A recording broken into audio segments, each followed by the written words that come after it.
علم اور بردباری کے ساتھ مزید آہستہ ہونا نہایت اچھا علم ہے اور عہد و اقرار کو پورا کرنا بہت اچھی خصلت ہے۔ علم اور بردباری کے ساتھ مزین اور آہستہ ہونا نہایت عقل مندی کی بات اور ظلم سے باز رہنا عدل و انصاف کی ضروریات سے ہے۔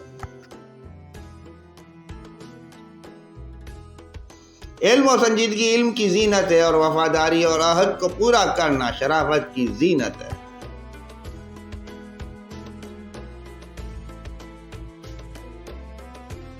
علم ریاست کا سر، بردباری سیاست کی زینت، معافی قدرت کا زیب اور انصاف حکومت کا انتظام کا باعث ہے۔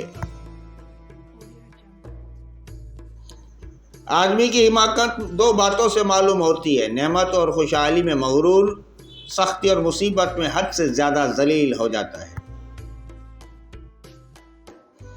حماقت ایسی بیماری ہے جس کا کوئی علاج نہیں اور یہ ایسا مرض ہے کہ کبھی اچھا نہیں ہوتا۔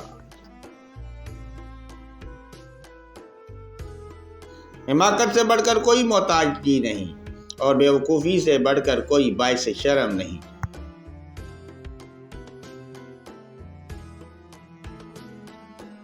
حماقت کے سوا ہر ایک قسم کی محتاجی کا تدارک اور بدخلقی کے سوا ہر ایک مرض کا علاج ہو سکتا ہے۔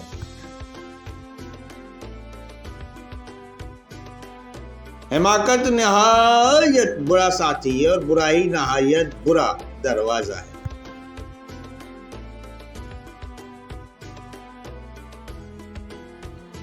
حماقت یہ ہے کہ آدمی فضول باتوں پہ فریضہ اور جاہلوں کا مصائب ہو۔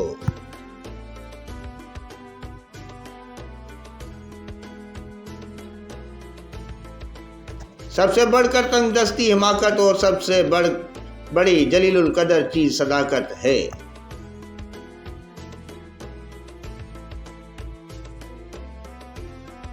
کثرت حماقت سے لوگوں کے ساتھ دشمنی، بغض پیدا ہو جاتا ہے۔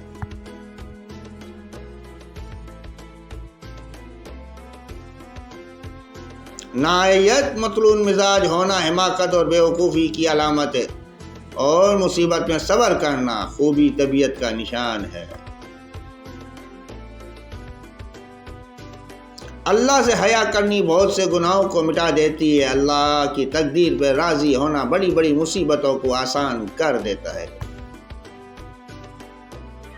سلام سلام یا صاحب الزمان، سلام سلام یا فرزند فاطمہ زہرا، سلام علیہا، سلام۔